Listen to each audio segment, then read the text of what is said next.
Suzuki Cultus and Kia Picanto की इस comparison video में पहले मैं किया पिकांटो को ड्राइव करूंगा और उसे कल्टस के साथ कंपेयर करूंगा। इसके साथ साथ गाड़ी के बारे में कुछ अपने ओपिनियन शेयर करूंगा। रिव्यू के सेकंड पार्ट में मैं कल्टस को ड्राइव करूंगा और उसका एज एन ऑनर अपने ओपिनियंस और गाड़ी के बारे में कुछ फैक्ट शेयर करूंगा। रिव्यू के एंड में मैं दोनों गाड़ी को ग्रेड करूंगा और उस क्वेश्चन का आंसर करूंगा कि किया ने किस तरीके से पाकिस्तान में इस बार स्टेप इन किया। इसके अलावा किया की क्या स्ट्रैटेजीज हैं और क्या चांसेस हैं कि इस बार किया पाकिस्तान में सक्सेसफुल हो जाएगी। सो टू स्टार्ट, अगर मैं आपके साथ गाड़ी की हिस्ट्री और किया की हिस्ट्री शेयर करूँ तो प्रीवियसली पाकिस्तान में किया ने 2000 में अपने ऑपरेशन स्टार्ट की थी, मगर परवेज मुशर्रफ की टाइम पे उसने कुछ ऐसी पॉलिसीज बनाई थी जिसकी वजह से किया को पाकिस्तान से अपनी ऑपरेशंस बंद करने पड़े। सो उसके बाद 2019 में 19 साल बाद किया ने पाकिस्तान में फिर से अपनी एंट्री की है और 2 गाड़ियां लॉन्च की हैं जिसमें किया पिकांटो और किया स्पोर्टेज शामिल है। पाकिस्तान में लॉन्च की जाने वाली किया पिकांटो सेकंड जनरेशन है, जबकि इंटरनेशनली थर्ड जनरेशन अभी चल रही है।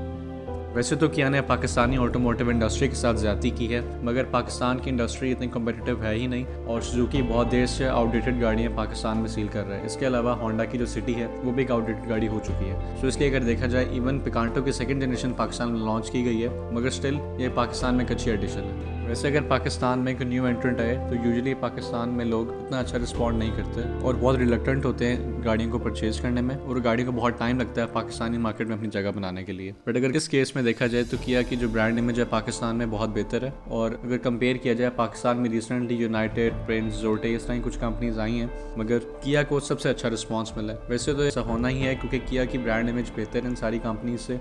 बाकी सारे चाइनीज़ ब्रांड हैं और उनकी मार्केटिंग स्ट्रेटजी, उनकी ब्रांडिंग, उनके प्रोडक्ट्स इतने अच्छे नहीं हैं जितना कि किया के हैं, मगर स्टिल पाकिस्तानी लोग किया के बारे में बहुत ऑप्टिमिस्टिक हैं और यही वजह है कि किया की गाड़ियाँ पाकिस्तानी रोड्स पर नज़र आने लगी हैं, ख़ास तौर पर किया स्पोर्टेज। सो अगर हम किया पिकांटो के वेरिएंट्स की बात करें तो इसका कोई एज सच वेरिएंट नहीं है जिस तरह के कल्टस का होता है VXR एंड VXL।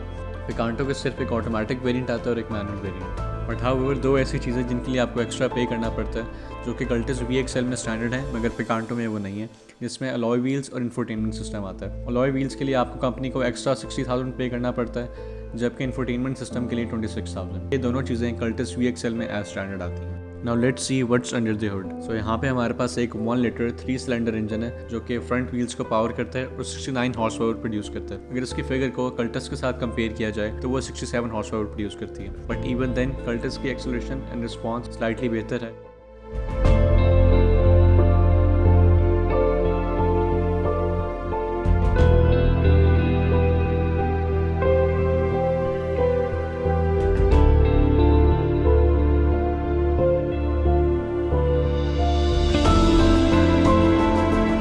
इस 0 to 100 टेस्ट में इवन तो कल्टस मैनुअल थी जबकि पिकांटो ऑटोमेटिक थी, बट स्टिल परफॉर्मेंस में कल्टस स्लाइटली बेहतर है पिकांटो से। इसके साथ साथ कल्टस को फ्यूल एवरेज पे भी एडवांटेज है। अगर इन दोनों गाड़ियों के फ्यूल एवरेज के फिगर्स को कंपेयर किया जाए तो पिकांटो मैक्सिमम 14 to 16 किलोमीटर्स पर लीटर की एवरेज देती है, जबकि कल्टस मैक्सिमम 18 to 19 की। ये दोनों figures with in city with AC on है और मेरे ख्याल में इसकी वजह है कि पिकांटो का वेट कल्टस से ज़्यादा है। किया पाकिस्तान की वेबसाइट पे एग्जैक्ट वेट की फिगर्स तो नहीं आ रही, मगर इंटरनेशनली मैंने जो देखा सेकंड जनरेशन का वेट अराउंड 840 kg शो कर रहा है, जबकि कल्टस 785 kg है, which means Cultus 55 kg lighter है पिकांटो से। और मेरे ख्याल में कल्टस की बेहतर फ्यूल एवरेज उसके लिए एक बहुत बड़ा एडवांटेज नहीं है। उसकी वजह यह है कि किया ने इसको कंपनसेट करने के लिए गाड़ी में बहुत सी यूनिक चीज़ें ऐड की हैं। सो अब फॉर अ फ्यू मिनट्स में जितनी बातें करूंगा वो सारी पिकांटो के फेवर में होंगी और मैं उन चीज़ों को डिस्कस करूंगा जिसमें पिकांटो कल्टस से बेहतर है, और उसके बाद फिर मैं सारी उन बातों को पॉइंट आउट करूंगा जिसमें कल्टस बेहतर है और जिन चीज़ों में कल्टस को पिकांटो पे एज है। सो इन डिटेल में दोनों गाड़ियों के डिफरेंसेस आपके सामने रख दूंगा और मेरी कोशिश है कि मैं ईच एंड एवरी डिफरेंस आप लोगों को बता दूँ और फिर ये आपकी प्रेफरेंसेज हैं कि आप कौन सी गाड़ी चूज़ करते हैं, और इस तरह जो चीज़ें आपके लिए इंपॉर्टेंट है आप उसकी बेस पर डिसाइड कर सकते हैं कि कौन सी गाड़ी आपके लिए ज़्यादा सूटेबल है। So let's start. So first of all Kia Picanto की बिल्ड क्वालिटी नेक्स्ट लेवल है, बहुत प्रीमियम फील है इसकी और उसकी फिट एंड फिनिश कल्टस से बहुत बेहतर है। पिकांटो का एक और बहुत बड़ा एज जो है वो इसकी प्रॉपर ऑटोमेटिक ट्रांसमिशन है, जबकि कल्टस में एक सेमी ऑटोमेटिक ट्रांसमिशन आती है जिसे AGS भी कहा जाता है। सो अनलाइक कल्टस पिकांटो की गियर शिफ्टिंग बहुत स्मूथ है और इसमें बिल्कुल भी लैग फील नहीं होता। So next thing is seat height adjustment जो कि पिकांटो में आती है जबकि कल्टस में मिसिंग है, और मेरे ख्याल में एक एक्सट्रीमली इंपॉर्टेंट चीज़ है क्योंकि अगर ड्राइवर अपनी हाइट के हिसाब से एडजस्ट ही नहीं कर सकता अपनी सीटिंग पोजीशन को तो गाड़ी जितनी भी अच्छी हो उसे कंफर्टेबली अच्छे तरीके से ड्राइव नहीं कर सकता और उसकी राइड को एंजॉय नहीं कर सकता। सो मेरे ख्याल में किया की तरफ से एक बहुत अच्छा स्टेप है कि इसने इस तरह की बेसिक चीज़ें मिस नहीं की जो कि Pakistani manufacturers Honda, Toyota and Suzuki ignore कर देते हैं। यही वजह है कि किया ने अपनी गाड़ी में एक स्टोरेज ट्रे भी दी है जो कि अगेन इन तीनों कंपनीज़ ने इग्नोर किया हुआ है। सो मेरे ख्याल में अगर किया इस तरह की बेसिक चीज़ों पर ध्यान दे रही है सो एक चैलेंज भी बन सकती है सुजुकी, होंडा एंड टोयोटा के लिए। एक और चीज़ जो कि बहुत इंपॉर्टेंट है, जो कि कल्टस में मिसिंग है मगर पिकांटो में दी जाती है, वो रेयर वाइपर है। क्योंकि ये दोनों गाड़ियाँ हैचबैक हैं तो इनके लिए रेयर वाइपर बहुत ज़रूरी चीज़ है। एक और बेसिक चीज़ जो कि सुजुकी ने इग्नोर कर दी है मगर पिकांटो में दी जाती है, वो मैनुअल डिमिंग मिरर है। एक और चीज़ जो कि इस प्राइस ब्रैकेट के अंदर यूनिक है, पिकांटो में दी जाती है, वो सन ग्लासेस होल्डर है। हाउएवर ये इतना प्रैक्टिकल नहीं है क्योंकि इसका जो साइज़ है वो इतना ऑप्टिमम नहीं है और इसमें सिर्फ और सिर्फ रीडिंग ग्लासेस हैं वो ही रखी जा सकती हैं और शायद ही कोई सन ग्लासेस इसमें पूरी आएँ। एक और यूनिक चीज़ जो कि पिकांटो में दी जाती है वो हीटेड साइड मिरर्स हैं। एक और अमेजिंग चीज़ जिसका किया ने ख्याल रखा है वो गाड़ी का वारंटी पीरियड है। 4 ईयर्स और 100,000 किलोमीटर्स के लिए वारंटी दी गई है, जो कि होंडा पाकिस्तान के लिए एक बहुत शेमफुल बात है क्योंकि उन्होंने होंडा सिविक के लिए सिर्फ और सिर्फ 2 साल और 50,000 किलोमीटर की वारंटी दी है, जिसको आपको एक्स्ट्रा पे करके एक्सटेंड करवाना पड़ता है। हाउएवर रिसेंटली टोयोटा ने कुछ टाइम पहले करोला की जो वारंटी पीरियड है उसको 4 साल और 1 लाख किलोमीटर एक्सटेंड कर दिया, बट स्टिल किया ने यूके में सेकेंड जनरेशन पिकांटो के लिए 7 ईयर्स की वारंटी दी थी। पिकांटो की एक और चीज़ जो कि कल्टस से थोड़ी सी बेहतर है वो ड्राइवर की सीटिंग पोजीशन है। इसके अलावा पिकांटो की एसी परफॉर्मेंस कल्टस से बेहतर है। Other than that wind noise में भी पिकांटो थोड़ी सी बेहतर है कल्टस से, बट मेरे ख्याल में जिस कैटेगरी की दोनों गाड़ियाँ हैं दोनों की विंड नॉइज़ बहुत इंप्रूव्ड है। इसके अलावा एक और स्टेप जो कि किया ने लिया है वो ये है कि गाड़ी में ड्राई बैटरी दी गई है और मेरे नहीं ख्याल में होंडा, टोयोटा या सुजुकी किसी से भी ये चीज़ एक्सपेक्ट की जा सकती है। मूविंग ऑन, पिकांटो में जैक नाइफ की दी जाती है जबकि कल्टस में सिंपल की दी जाती है। वैसे तो कल्टस एंड पिकांटो दोनों की बैक सीट्स को फोल्ड किया जा सकता है, अगर पिकांटो में बैक सीट्स को फोल्ड करके फ्लैट बेड भी बनाया जा सकता है। उसके लिए पहले आपको जो फ्रंट सीट है जिस पर आप रेस्ट करते हैं उसको फोल्ड करना पड़ेगा और फिर जो बैक सपोर्ट वाली सीट है उसको फोल्ड करना पड़ेगा। इन दोनों को फोल्ड करने के बाद ये एक फ्लैट बेड बन जाता है, जबकि कल्टस में थोड़ी सी रेज्ड होती है सीट। पिकांटो में DRL भी दी जाती हैं, डे टाइम रनिंग लाइट्स, जिनका वैसे तो पर्पज़ एज अ सेफ्टी होता है क्योंकि जितनी मर्जी गंदी विजिबिलिटी एरिया वाली जगह हो DRLs की वजह से आपकी गाड़ी नज़र आ जाती है। मगर जो ये वाली DRLs हैं जो कि पिकांटो में दी जाती हैं, ये एक सिंपल येलो कलर का हैलोजन लैंप है जिसका काम सिर्फ और सिर्फ रोड प्रेजेंस बेहतर करना है, प्रॉपर तरीके से प्रैक्टिकल ऑप्शन नहीं है। एक और चीज़ जो कि मुझे किया कि बहुत अजीब लगी है, उन्होंने एज अ मार्केटिंग स्ट्रेटजी जो ट्रिप मीटर के जो बटन्स होते हैं जिनसे आप trip A, trip B, fuel average वगैरह देखते हैं, उनको स्टीयरिंग पे दे दिया, जबकि इंटरनेशनल वेरिएंट में ऐसा बिल्कुल भी नहीं है। तो मेरे ख्याल में एक मार्केटिंग टेक्निक थी किया की, और अगर देखा जाए तो इंटरनेशनल वेरिएंट में मल्टी फंक्शन स्टीयरिंग व्हील भी आता है। तो इसलिए मेरे ख्याल में अगर इस गिम्मेर की जगह proper multi functional steering wheel होता तो गाड़ी की जो प्राइस है उसको जस्टिफाई करने में भी हेल्प करता। गाड़ी के इंटीरियर में एक और नेगेटिव चीज़ जो मुझे फील हुई है वो बहुत सारे ब्लैंक स्विचेस हैं। इंटरनेशनल वेरिएंट में इन्हें किसी न किसी चीज़ में यूटिलाइज एज अ फीचर किया गया है, बट पाकिस्तान में इन्हें एज अ ब्लैंक स्विचेस दिए गए हैं जो कि मेरे लिए तो बहुत इरिटेटिंग है। हाउएवर किया ने गाड़ी का स्टैंडर्ड मेंटेन करने के लिए गाड़ी में 2 यूनिक चीज़ें दी हुई हैं, जिसमें एक एम्बियंट लाइट है जो कि ड्राइवर के पासपोर्ट एरिया में चलती है, उसके अलावा एक लाइट है जो कि ग्लव बॉक्स के अंदर चलती है जो कि बहुत हेल्पफुल है। ऑन द अदर हैंड अब हम उन चीज़ों की बात करेंगे जिसमें सुजुकी कल्टस पिकांटो से बेहतर है और क्या क्या एडवांटेजेस हैं कल्टस को और ऐसी क्या चीज़ें हैं जिसकी वजह से लोग कल्टस को प्रेफर करते हैं over Kia Picanto. First of all, acceleration and fuel average बहुत से लोगों के लिए बहुत इंपॉर्टेंट चीज़ होती है। सो इन दिस डिपार्टमेंट कल्टस बेहतर है किया पिकांटो से, स्पेशली जो पिकांटो ऑटोमेटिक वेरिएंट है मेरे ख्याल में वो स्लगिश है। सेकेंडली, मेरे ख्याल में सुजुकी कल्टस की जो कुशनिंग है वो ज़्यादा कंफर्टेबल है किया पिकांटो के मुकाबले में। इवन रेयर पैसेंजर्स के लिए जो रूम है वो बहुत कॉम्प्रोमाइज्ड है। गाड़ी का जो लेग रूम है इंतहाई कम है, जबकि सुजुकी कल्टस का पिकांटो से बहुत बेहतर है। Other than that, rear passengers के लिए कोई कप होल्डर्स भी नहीं है डोर्स के अंदर, जबकि कल्टस में कप होल्डर्स दिए जाते हैं। इसके अलावा कल्टस में कम प्राइस के अंदर आपको fog lights, infotainment system, alloys, ये तीनों चीज़ें स्टैंडर्ड मिलती हैं मगर कल्टस VXL वेरिएंट में, जबकि किया पिकांटो में आपको अलॉयज़ और इंफोटेनमेंट सिस्टम दोनों के लिए एक्स्ट्रा पे करना पड़ता है, जिसकी वजह से जो प्राइस डिफरेंशियल है वो 1 लाख से ज़्यादा का हो जाता है। इनके अलावा कल्टस में एक थर्ड ब्रेक लैंप दिया जाता है जो कि एक LED लाइट है। एक और चीज़ जिसमें मैं कल्टस को बेहतर तो नहीं कह सकता क्योंकि कल्टस एंड पिकांटो दोनों में वो चीज़ डिफरेंट है और दोनों का अपना अपना फ़ायदा है। फर्स्टली जो पिकांटो की सस्पेंशन है वो ज़्यादा स्मूथ है और वो बम्प्स को ज़्यादा अच्छी तरीके अब्जॉर्ब करती है और राइड को ज़्यादा कंफर्टेबल बना देती है। On the other hand, Cultus की जो हैंडलिंग है वो पिकांटो से बेहतर है और पिकांटो में टर्न्स करते हुए हल्का सा बॉडी रोल फील होता है, जबकि कल्टस है उसमें बहुत स्मूथ हैंडलिंग मिलती है। वैसे तो दोनों गाड़ी की जो सस्पेंशन है इनका पर्पस डिफरेंट है, बट मेरे ख्याल में दोनों की सस्पेंशन अच्छी है। अब मेरे ख्याल में इन दोनों गाड़ी के जो डिफरेंसेस थे मैंने पॉइंट आउट कर दिए हैं, तो आप खुद डिसाइड कर सकते हैं कि आपके लिए क्या चीज़ ज़्यादा इंपॉर्टेंट है और आप किस चीज़ को प्रेफर करते हैं। अगर मैं अपने पर्सनल चॉइस की बात करूं तो मेरे ख्याल में क्या एक जो पाकिस्तान में न्यू एंट्रेंट आया है इसने अपनी प्रोडक्ट और अपनी क्वालिटी को बहुत बेहतर रखा हुआ है जो हमारे एग्जिस्टिंग पाकिस्तानी मैन्युफैक्चरर्स हैं उनके मुकाबले में, और मेरे ख्याल में हमें इस चीज़ को अप्रिशिएट करना चाहिए क्योंकि कंपनी मेरे ख्याल में होंडा, टोयोटा एंड सुजुकी इसके लिए एक चैलेंज भी है। तो मेरे ख्याल में वैसे भी अगर इनके प्रोडक्ट देखी जाए ज़्यादा सुपीरियर है कल्टस से। So I would personally go for Picanto. एक चीज़ जो मुझे कंपनी की डिसअपॉइंटिंग लगी है वो इसकी आफ्टर सेल सर्विसेज हैं। इनके जो स्टाफ वो बहुत एक्सपर्ट नहीं है और मेरे ख्याल में वाहिद वजह कंपनी कौन सक्सेसफुल फिर से पाकिस्तान में कर सकती है। मैं ये नहीं कह रहा कि इनका स्टाफ बिल्कुल ही बुरा है, बट स्टिल इंप्रूवमेंट की ज़रूरत है इनके आफ्टर सेल सर्विसेज को। और किसी भी कंपनी के सक्सेस में आफ्टर सेल सर्विसेज का बहुत इंपॉर्टेंट रोल होता है। सो किया को इस पर बहुत ज़्यादा ध्यान देने की ज़रूरत है। अब हम उन चीज़ों की बात करेंगे जो कि दोनों गाड़ियों में मिसिंग है और दोनों गाड़ियों के वो प्रॉब्लम्स हैं। नंबर 1, दोनों गाड़ियों में सेंटर आर्मरेस्ट नहीं है। इसके अलावा दोनों गाड़ियों में मल्टी फंक्शनल स्टीयरिंग व्हील भी नहीं है और रिट्रैक्टेबल मिरर्स जो कि बहुत इंपॉर्टेंट चीज़ है और बेसिक चीज़ है, ये भी इन दोनों गाड़ियों में मिसिंग है। और मेरे ख्याल में अगर ये तीनों चीज़ें दे देते तो जो लोग कंप्लेन करते हैं हाई प्राइस के बारे में, ये मसला हल हो जाता और उनकी प्राइस जो है काफ़ी हद तक जस्टिफाई हो जाती। मूविंग ऑन, अब मैं उन चीज़ों के बारे में बात करूँगा जो कि दोनों गाड़ियों में मौजूद है। फर्स्टली दोनों गाड़ियों का जो टर्निंग रेडियस है वो अच्छा है। हाउएवर कर्टिस VXL में 4 स्पीकर्स दिए जाते हैं जबकि किया पिकांटो में 4 स्पीकर्स दिए जाते हैं और इनकी जो वॉइस की क्वालिटी है वो ठीक है और उनकी परफॉर्मेंस में कोई बहुत ज़्यादा फ़र्क नहीं है। कर्टिस VXL और किया पिकांटो के जो सेफ्टी फीचर्स हैं वो भी तकरीबन सेम है। दोनों गाड़ियों में 2 एयरबैग्स, ABS ब्रेक्स और इमोबिलाइजर स्टैंडर्ड है। हाउएवर इसके अलावा किया पिकांटो में एक चाइल्ड सेफ्टी आइसोफिक्स सीट दी जाती है। सिमिलरली दोनों गाड़ियों का जो ग्राउंड क्लियरेंस है वो पाकिस्तानी रोड्स के हिसाब से ऑप्टिमाइज है और जब तक कोई बहुत एक्सट्रीम किस्म का स्पीड ब्रेकर ना आए और गाड़ी फुली लोडेड ना हो तो गाड़ी स्पीड ब्रेकर्स पे हिट नहीं करती। हाउएवर एक चीज़ जो कि स्लाइटली कल्टस की बेहतर है वो उनकी ट्रंक कैपेसिटी। कल्टस की लगेज कैपेसिटी 254 लीटर्स है जबकि पिकांटो की 200 लीटर्स है। सिमिलरली कल्टस की length and width 5 millimetres Picanto से ज़्यादा है। अगर अब मैं गाड़ी को ग्रेड करूँ तो मेरे हिसाब से गाड़ी A ग्रेड स्कोर करती है और S ग्रेड के लिए गाड़ी में retractable mirrors, alloy wheels, multi functional steering wheel और इंफोटेनमेंट सिस्टम, इन सब चीज़ों को स्टैंडर्ड होना चाहिए था। और मेरे ख्याल में इसकी 2 रीजंस हैं। नंबर 1, गाड़ी की जो ऑन रोड प्राइस है वो 2 मिलियन से प्लस है और इस प्राइस ब्रैकेट के अंदर लोग ये चीज़ एक्सपेक्ट करते हैं कि गाड़ी एक कंप्लीट पैकेज हो और उसमें ये सब चीज़ें दी जाएँ। और वैसे भी किया पाकिस्तान में एक न्यू एंट्रेंट है तो भी उन्हें कस्टमर्स बनाने के लिए चाहिए था ये सब चीज़ें गाड़ी में इंक्लूड करते या फिर अपनी प्राइसिंग स्ट्रैटेजी ठीक रखते, क्योंकि बहुत से लोग गाड़ी को ओवर प्राइस्ड होने पे कंप्लेन करते हैं और वाकई गाड़ी की प्राइस अगर देखी जाए तो बहुत ज़्यादा है। एंड फॉर अ हैचबैक ये इन सारी चीज़ों को अगर इंक्लूड नहीं करेंगे तो लोग रिलक्टेंट होंगे गाड़ी परचेज़ करने में।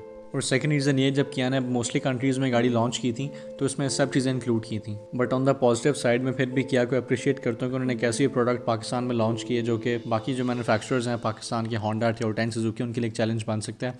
और यही रीज़न है कि जनवरी के एंड पे सुजुकी ने कल्टस के अंदर एक इंफोटेनमेंट सिस्टम भी ऐड किया था किया पिकांटो के कॉम्पिटिशन की वजह से। सो अगर किया अपनी प्राइसिंग स्ट्रैटेजी ठीक रखता या फिर इन सारी ऑप्शंस को इंक्लूड करता तो किया पाकिस्तान का फेवरेट कार मैन्युफैक्चरर हो सकता था। मूविंग ऑन, अब मैं कल्टस को ड्राइव करते हुए एज एन ऑनर गाड़ी के बारे में ओपिनियंस और कुछ फैक्ट्स शेयर करूंगा। To start the owners review, सबसे पहले मैं इस क्वेश्चन का आंसर करूंगा कि किन रीजंस की वजह से सुजुकी कल्टस ने फाइनली पाकिस्तानी मार्केट में पेनिट्रेट कर ली है और ये गाड़ी अब एक सक्सेसफुल गाड़ी बन चुकी है। सो इन रीजंस को हम देखते हैं। सो नंबर 1 रीज़न जिसकी वजह से सुजुकी कल्टस को सक्सेस मिली है वह है lack of competition. Until the launch of Kia Picanto Suzuki Cultus के लिए कोई डायरेक्ट कंपटीशन था ही नहीं और क्योंकि लोगों के पास कोई सिमिलर ऑप्शन थी ही नहीं तो इस वजह से लोगों को सुजुकी कल्टस को ही कंसिडर करना पड़ा। सेकेंडली, जब सुजुकी ने पाकिस्तान में कल्टस को लॉन्च किया तो उनका एक टारगेट ये भी था कि उन लोगों को टारगेट करें जो कि 660cc एंड 1000cc जापानीज़ गाड़ियों को ख़रीदते हैं।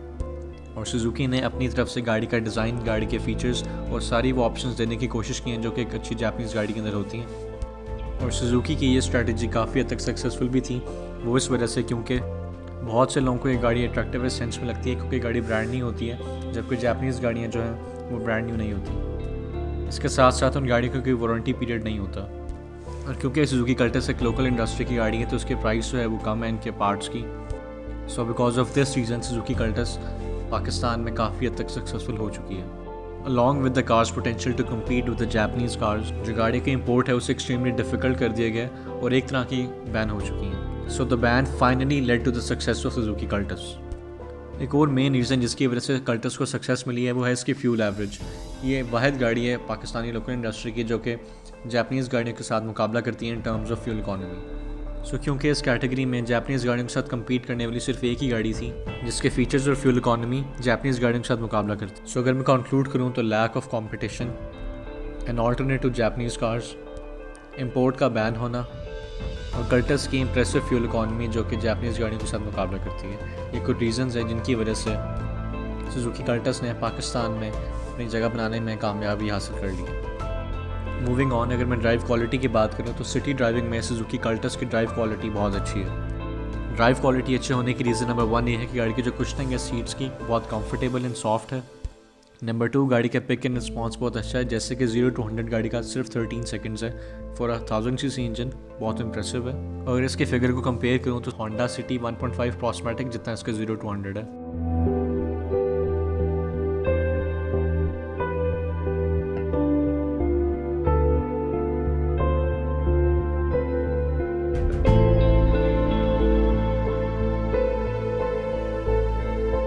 साइड बाय साइड गाड़ी की जो ब्रेकिंग है वो भी बहुत अच्छी है, specially for the VXL variant, क्योंकि जो VXR वेरिएंट है उसमें ABS ब्रेक्स नहीं आती। एक और चीज़ जो कि सिटी ड्राइविंग में बहुत हेल्प करती है वो गाड़ी का टर्निंग रेडियस, और गाड़ी का साइज़ भी सिटी ड्राइविंग में गाड़ी को ड्राइव करना बहुत फ्रेंडली बना देता है। Other than that suspension and ground clearance गाड़ी के लिए एक प्लस पॉइंट है, जो कि सुजुकी कल्टस को जापानीज़ गाड़ियों के मुकाबले में एज देता है। जैसे कि ग्राउंड क्लियरेंस पाकिस्तानी रोड्स के हिसाब से ऑप्टिमाइज्ड है, और जो सस्पेंशन है वो भी काफ़ी हद तक बम्प्स को अब्जॉर्ब कर लेती है, और जो पैसेंजर्स हैं उनको इतना इम्पैक्ट फील नहीं होता जितना जापानीज़ गाड़ियों में फील होता। अब मैं गाड़ी की उन चीज़ों की बात करूँगा विच आर ओके बट उन्हें बेहतर होना चाहिए था और उनमें काफ़ी हद तक इम्प्रूव किया जा सकता है। इसमें नंबर 1 चीज़ गाड़ी की AC परफॉर्मेंस है।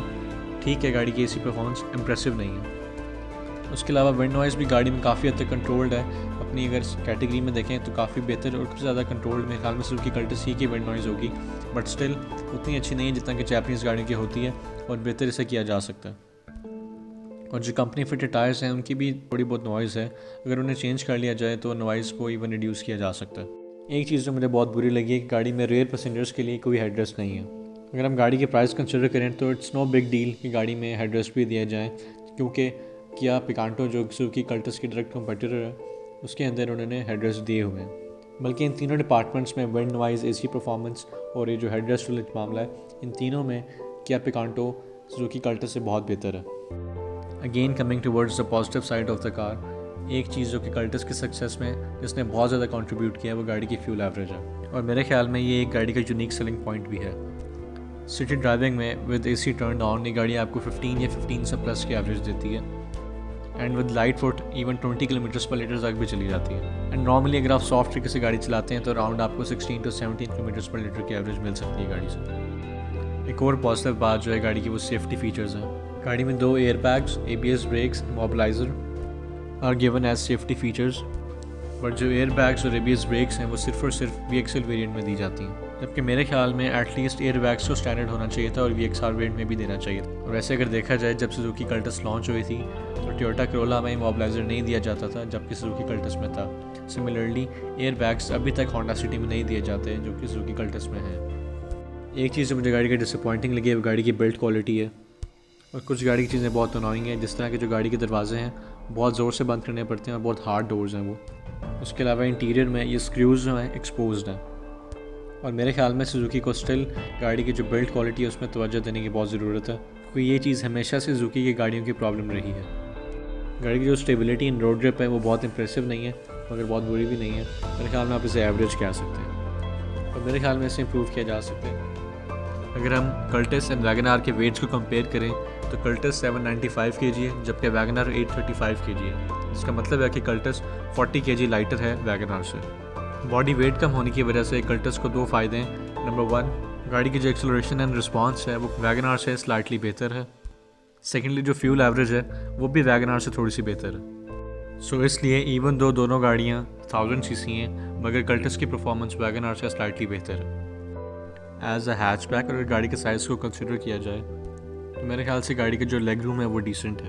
हाउएवर अगर फ्रंट पैसेंजर थोड़ा सा कॉम्प्रोमाइज़ करके सीट थोड़ी सी आगे कर ले तो 4 एडल्ट्स गाड़ी में कंफर्टेबली ट्रैवल कर सकते हैं। अदरवाइज़ अगर गाड़ी की सीट को पीछे कर लिया जाए और रेयर पैसेंजर की हाइट ज़्यादा हो तो जो रेयर पैसेंजर है उसके नीज़ जो है फ्रंट सीट के साथ टच होते हैं, और जो फ्रंट बैठने वाला पैसेंजर है वो अनकम्फर्टेबल फील करता है। सॉफ्ट कुशनिंग के अलावा एक और चीज़ जो कि गाड़ी की ड्राइव को स्लाइटली इंप्रूव कर देता है वो गाड़ी की गियर प्लेसमेंट है। गियर प्लेसमेंट ड्राइवर के लिए गियर शिफ्टिंग को बहुत कन्वीनियंट कर देता है। फॉर द लगेज टेस्ट गाड़ी में 2 लार्ज साइज़ बैग और 2 मीडियम या स्मॉल साइज़ बैग फिट किए जा सकते हैं। हाउएवर अगर सीट्स को फोल्ड कर लें तो luggage capacity more than double हो जाती है।